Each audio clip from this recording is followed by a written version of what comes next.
Assalamualaikum warahmatullahi wabarakatuh. Perkenalkan saya Ardiantin dengan NIM S1S1220005 dari jurusan Teknik Informatika. Di sini saya akan menjelaskan mulai dari algoritma Cummings ini dari halaman 241 sampai dengan halaman 248, yang mana penjelasan ini saya berikan sebagai bentuk dari pemenuhan tugas mata kuliah pengenalan pola yang diberikan oleh dosen saya. Nah, sebelum itu ini merupakan kode yang memang sudah dikerjakan pada saat di kelas. Ini sudah diselesaikan dan ini akan dilanjutkan. Mungkin tidak akan banyak codingnya, hanya sedikit saja. Nah, ini juga akan ada penjelasan beberapa penjelasan singkat. Dan di sini saya jelaskan dulu juga secara singkat kode yang sudah ada sebelumnya. Kemudian saya akan lanjutkan sampai di halaman 248. Baiklah, di sini saya jelaskan dulu secara singkat kode yang sudah ada. Nah, di sini pertama-tama kita memastikan bahwa Python yang digunakan itu versi 3.7 atau lebih tinggi lagi. Nah, kemudian selanjutnya di sini kita memastikan bahwa versi Scikit-learn-nya juga digunakan yang minimal itu versi 1.0.1. Nah, kemudian selanjutnya di sini kita mengatur ukuran font default pada matplotlib agar tampil konsisten dan mudah dibaca. Nah, selanjutnya di sini kita menyimpan gambar plot dengan kualitas tinggi di folder tertentu dan juga secara otomatis membuat folder jika belum ada. Nah, selanjutnya di sini kita buat dua plot dari dataset iris untuk menentukan perbedaan antara klasifikasi dan juga clustering, yang mana klasifikasi itu dengan label dan clustering itu tanpa label. Nah, seperti ini. Ini sudah ada iris setosa, iris versicolor, dan iris virginica. Nah, yang mana ini belum ada labelnya, ini sudah ada. Nah, selanjutnya di sini kita melakukan clustering pada data iris menggunakan Gaussian mixture model yang ini. Lalu mencocokkan hasil cluster dengan label aslinya. Nah, seperti ini. Jadi ada cluster 1, cluster 2, dan cluster 3. Yang mana yang ini kuning dan bulat-bulat ini cluster 1. Ini cluster 2 dan ini cluster 3. Nah, selanjutnya di sini kita hitung akurasi clustering setelah prediksi yang disesuaikan dengan label aslinya. Nah, di sini kita dapat 0,966666 sekian. Nah, kemudian selanjutnya di sini kita melakukan clustering menggunakan Cummings pada data sintetis yang dibuat dengan MapBlocks ini. Nah, kemudian selanjutnya kita tampilkan datasetnya berbentuk blob atau cluster dalam bentuk scatter plot ini. Kalau dilihat sekilas kita sudah melihat ada cluster di sini. Nah, selanjutnya di sini kita lihat Y-Predict, berarti kita lihat hasil prediksi yang menunjukkan cluster atau label yang ditentukan oleh model untuk setiap data setelah dilakukan proses clustering atau klasifikasinya. Nah, selanjutnya ini kita lihat Y-Predict is Cummings labels. Nah, selanjutnya di sini kita lihat koordinat pusat dari setiap cluster yang ditentukan oleh algoritma Cummings-nya. Nah, kemudian selanjutnya di sini Cummings.labels, yang mana ini array yang berisi nomor cluster yang ditugaskan untuk setiap titik data setelah proses clustering dengan Cummings-nya. Nah, kemudian selanjutnya ini, jadi ini akan mengembalikan cluster yang diprediksi untuk data baru berdasarkan hasil clustering yang sudah dilakukan sebelumnya dengan Cummings. Nah, selanjutnya di sini kita buat visualisasi boundaries keputusannya atau decision boundaries untuk model clusteringnya. Nah, ini hasilnya. Nah, kemudian selanjutnya di sini ada Cummins transform yang mengembalikan jarak dari setiap titik data baru ke setiap pusat cluster yang telah ditemukan oleh Cummins. Nah, hasilnya itu adalah array dengan jarak untuk setiap titik data ke setiap clusternya. Nah, selanjutnya di sini ada Cummins algorithm. Nah, jadi bagaimana sih cara kerja algoritmanya ini? Nah, itu seperti misalnya kita diberi titik pusat dan kita akan dengan mudah memberi label pada semua contoh dalam kumpulan data dengan menugaskan masing-masing contoh ke cluster yang titik pusatnya itu paling dekat atau centroidnya itu paling dekat. Nah, sebaliknya, jika kita diberi label semua contoh atau instance-nya, nah itu kita dapat dengan mudah menemukan semua centroid atau titik pusat dengan menghitung rata-rata instance untuk setiap clusternya. Nah, di sini dapat kita lihat kompleksitas komputasi algoritma itu umumnya linear terhadap jumlah instance M dan jumlah cluster K dan jumlah dimensi N.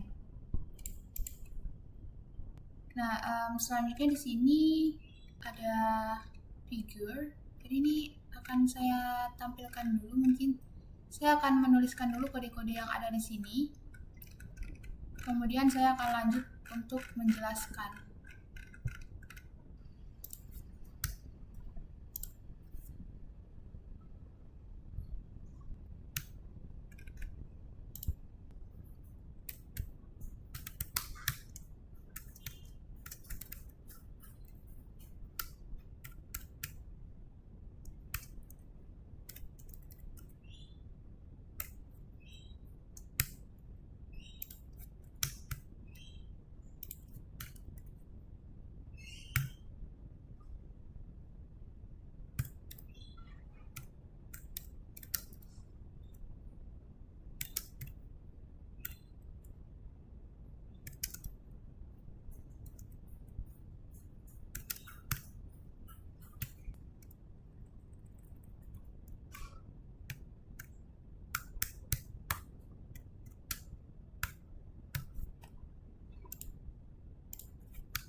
Baiklah, di sini jadi dapat kita lihat pada gambar ini, yang mana di sini pada baris pertama yang kiri itu titik sentroidnya diinisialisasi secara acak dengan tanda silang merah. Kemudian yang di kanan ini kita lihat bahwa setiap titik itu diberi label berdasarkan sentroid terdekatnya dan membentuk wilayah atau warna yang disebut dengan Voronoi diagram.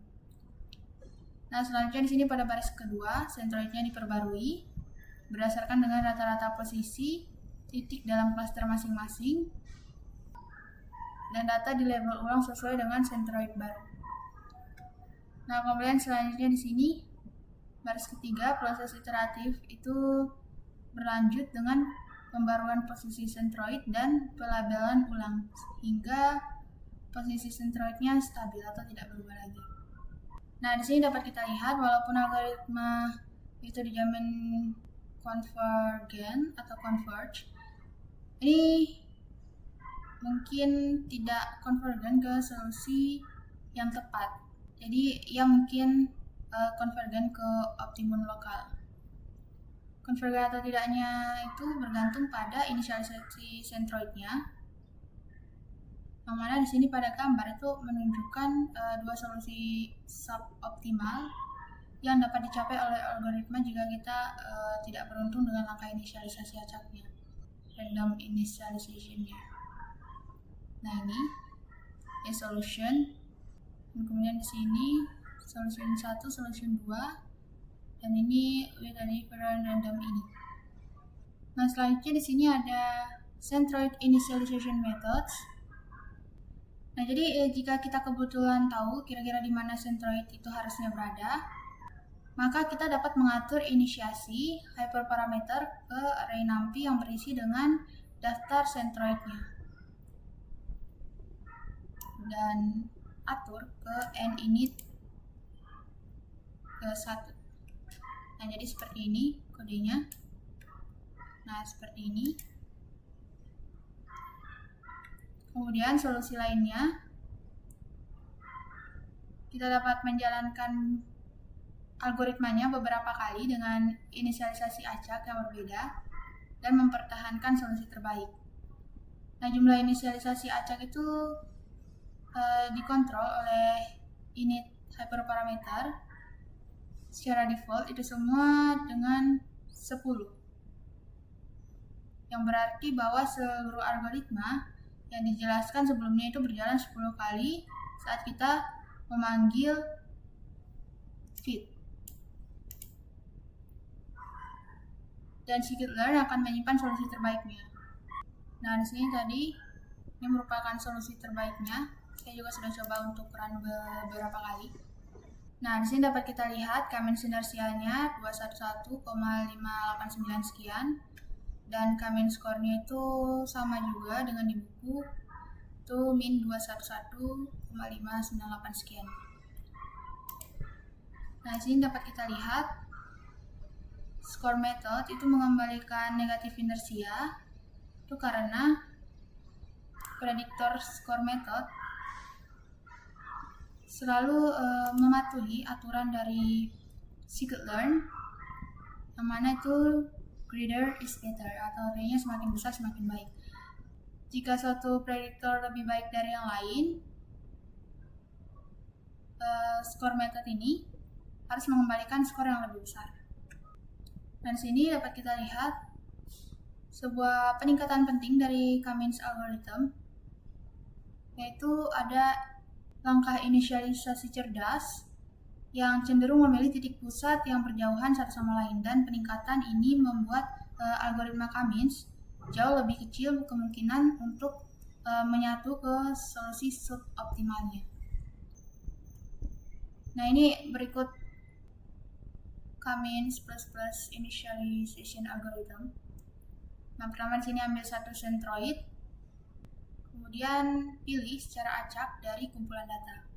Nah, kemudian selanjutnya di sini ambil centroid baru, pilih instance X dengan probability D, X pangkat I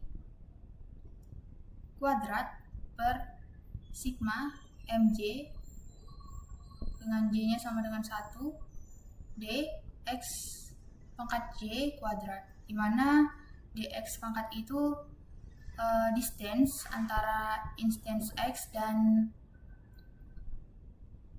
sentroid terdekatnya yang sudah dipilih. Nah, distribusi probability ini itu memastikan bahwa instance yang lebih jauh dari sentroid yang telah dipilih itu memiliki kemungkinan lebih besar untuk dipilih sebagai sentroidnya. Kemudian kita bisa ulangi langkah sebelumnya sampai semua titik pusatnya itu telah dipilih.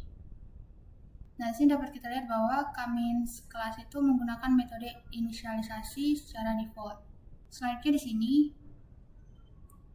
accelerated K-means and mini batch K-means. Nah, ini mini batch K-means, yang mana ini juga merupakan suatu peningkatan dari K-means, yang mana ini itu mempercepat algoritma secara signifikan dengan menghindari banyak perhitungan jarak yang tidak perlu. Nah, ini itu dilakukan dengan memanfaatkan ketidaksetaraan segitiga, yaitu garis lurus selalu merupakan jarak terpendek antara dua titik, dan dengan melacak batas bawah dan atas untuk jarak antara instan dan sentroidnya. Nah, selain itu important varian dari K-means yang lainnya itu ada juga algoritma yang menggunakan kumpulan mini untuk memindahkan titik pusat sedikit saja pada setiap iterasi. Nah, hal ini tuh mempercepat algoritma yang biasanya dengan faktor 3 atau 4 dan memungkinkan pengelompokan kumpulan data yang besar yang tidak muat dalam memorinya. Nah, untuk scikit-learn itu mengimplementasikan algoritmanya ini dengan mini batch K-means class. Jadi seperti ini. Nah, ini diimport dari sklearn cluster, yaitu mini batch K-means. Nah, di sini dapat kita lihat untuk mini batch K-means inersianya. Ini sedikit lebih tinggi, walaupun tidak banyak, tapi dia sedikit meningkat dari yang ini.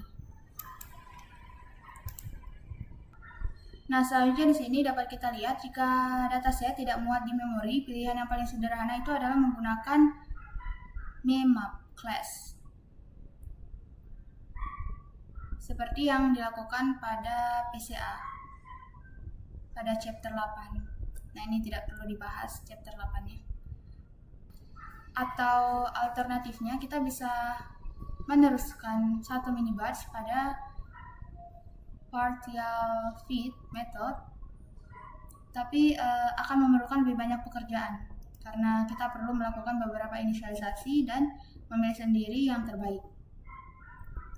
Nah, jadi meskipun algoritma mini batch K-means jauh lebih cepat daripada algoritma K-means biasa, inersianya itu umumnya sedikit lebih buruk, terutama saat jumlah klasternya meningkat. Jadi kita dapat lihat pada gambar. Nah, ini ada inersianya, inersia dari K-means dan mini batch K-means. Dan ini training time-nya dalam second. Nah, jadi ini membandingkan inersia mini batch K-means dan model K-means yang biasa yang dilatih pada dataset sebelumnya dengan menggunakan berbagai jumlah cluster. Nah, jadi dapat kita lihat bahwa perbedaan ini menjadi semakin konstan seiring dengan peningkatan K-nya. Nah, jadi pada plot sebelah kanan dapat kita lihat bahwa mini batch K-means jauh lebih cepat daripada K-means biasa. Dan perbedaan ini tuh semakin jelas seiring dengan peningkatan K-nya. Nah, selanjutnya di sini ada finding the optimal number of cluster. Nah, jadi sejauh ini kan kita sudah menentukan cluster K-nya itu sama dengan 5 karena melihat data terlihat jelas bahwa ada 5 jumlah cluster. Namun secara umum tidak akan mudah mengetahui cara mengatur K-nya dan hasilnya mungkin akan buruk jika kita menentukan atau menyetel K-nya itu pada nilai yang salah. Nah, seperti ini. Misalnya ini K-nya sama dengan 3, bentuknya akan seperti ini. Nah, kalau di sini tuh dia seperti ini. K sama dengan 3 dan K sama dengan 8. Jadi akan buruk jika kita salah menentukan K-nya. Nah, jadi kita mungkin dapat memilih model dengan inersia terendah, tapi sebenarnya hal ini tuh tidak sesederhana itu. Jadi inersia untuk K sama dengan 3 itu kan 653,2, yang mana lebih tinggi daripada saat K-nya itu jumlah klasternya sama dengan 5, tapi dengan klaster 8 itu inersianya hanya 119,1. Nah, inersia itu bukan metrik kinerja yang baik ketika mencoba memilih K, karena terus menjadi lebih rendah saat K-nya meningkat atau K-nya ditingkatkan. Jadi semakin banyak klaster, semakin dekat setiap contoh dengan sentroid terdekatnya. Itulah sebabnya kenapa inersianya juga semakin rendah. Nah, di sini dapat kita lihat bahwa inersianya itu turun sangat cepat saat kita meningkatkan K hingga 4. Tapi kemudian dia menurun jauh lebih lambat seiring dengan K yang meningkat atau K-nya yang tetap meningkat. Nah, kurva ini tuh kira-kira berbentuk seperti elbow. Jadi seperti lengan dengan ada siku atau elbow pada K sama dengan 4. Jadi kita tidak tahu lebih baik, 4 akan menjadi pilihan yang baik. Nilai yang lebih rendah akan dramatik, sedangkan nilai yang lebih tinggi itu tidak akan banyak membantu. Dan kita mungkin hanya akan membagi klaster yang sangat bagus menjadi 2 tanpa alasan yang jelas. Nah, teknik untuk memilih nilai terbaik untuk jumlah klaster itu agak kasar dengan pendekatan yang lebih tepat dengan menggunakan skor Silhouette-nya. Jadi Silhouette score yang merupakan rata-rata koefisien Silhouette semua instance. Jadi ini tuh merupakan teknik. Nah, jadi dapat kita lihat di sini instance Silhouette coefficient itu sama dengan B kurang A per max A, B. Nah, dimana A-nya itu berarti jarak rata-rata ke instance lain dalam cluster yang sama. Dan B itu jarak rata-rata cluster terdekat. Nah, untuk Silhouette coefficient itu dapat bervariasi antara -1 dan +1. Yang mana koefisien yang mendekati +1 itu berarti instansinya berada dalam klasternya sendiri dan jauh dari klaster lain, sementara koefisien yang mendekati 0 berarti instansi tersebut dekat dengan batas klaster, dan yang mendekati -1 berarti telah ditetapkan ke klaster yang salah. Dan sini kita lihat skor Silhouette-nya dengan jumlah klaster yang berbeda, seperti yang kita lihat pada visualisasinya ya. Nah, kalau dari visualisasinya itu terlihat bahwa K sama dengan 7 itu adalah pilihan yang bagus. Dan menggarisbawahi kalau K-nya sama dengan 5 itu juga cukup bagus dan jauh lebih bagus dari K sama dengan 6 atau 7. Ini tidak terlihat saat membandingkan inersianya. Nah, di sini dapat kita lihat bahwa visualisasi yang lebih informatif itu diperoleh saat kita memplot koefisien Silhouette-nya atau Silhouette coefficient setiap instan dan diurutkan berdasarkan klaster yang ditugaskan dan berdasarkan dengan nilai koefisiennya. Tadi disebut juga dengan Silhouette diagram. Nah, jadi seperti ini Silhouette diagram.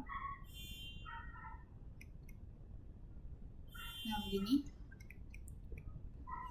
Yang mana di sini untuk garis putus-putus vertikal itu mewakili skor silhouette untuk setiap jumlah klasternya. Ketika sebagian besar contoh dalam klaster itu memiliki koefisien yang lebih rendah dari skor,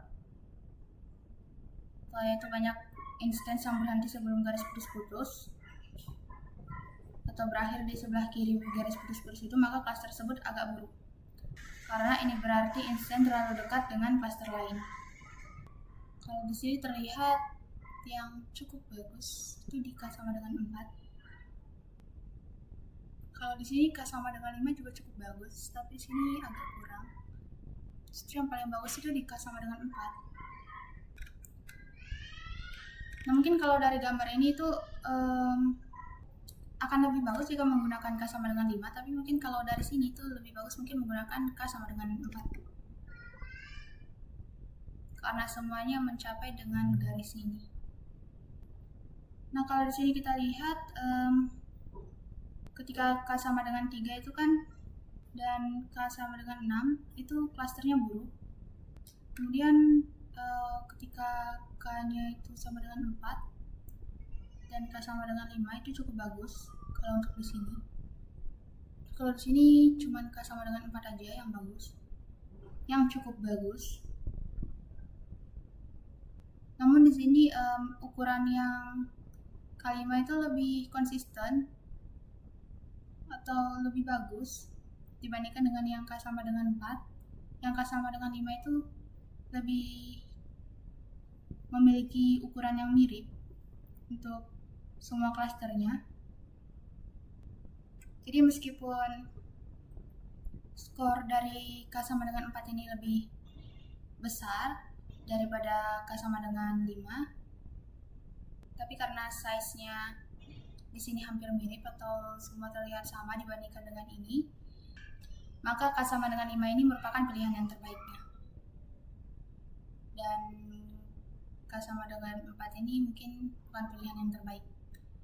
Tapi di sini kita bisa memilih K sama dengan 4 karena semua klasternya itu menyentuh garis putus-putus berwarna merah. Nah, di sini dapat kita lihat ada limits of K-means. Meskipun memiliki banyak kelebihan, terutama cepat dan dapat diskalakan, K-means itu tidak sempurna. Seperti yang kita lihat, algoritmanya itu perlu dijalankan beberapa kali untuk menghindari solusi yang kurang optimal. Ditambah lagi ada penentuan jumlah klasternya. Jadi kita perlu menentukan jumlah klasternya sendiri, dan itu bisa sangat merepotkan. Juga K-means itu tidak bekerja dengan baik ketika klasternya memiliki ukuran yang bervariasi. Nah, kepadatan yang berbeda atau bentuk yang tidak bulat. Nah, dapat kita lihat bahwa tidak satupun dari solusi ini bagus. Solusi sebelah kiri itu lebih baik, tapi masih memotong 25% klaster tengah dan menugaskan ke klaster ke sebelah kanan. Solusi sebelah kanan juga buruk, meskipun inersianya lebih rendah. Jadi tergantung pada datanya. Algoritma pengelompokan yang berbeda mungkin berkinerja lebih baik. Baik, sekian dari saya. Lebih dan kurangnya mohon dimaafkan. Wassalamualaikum warahmatullahi wabarakatuh.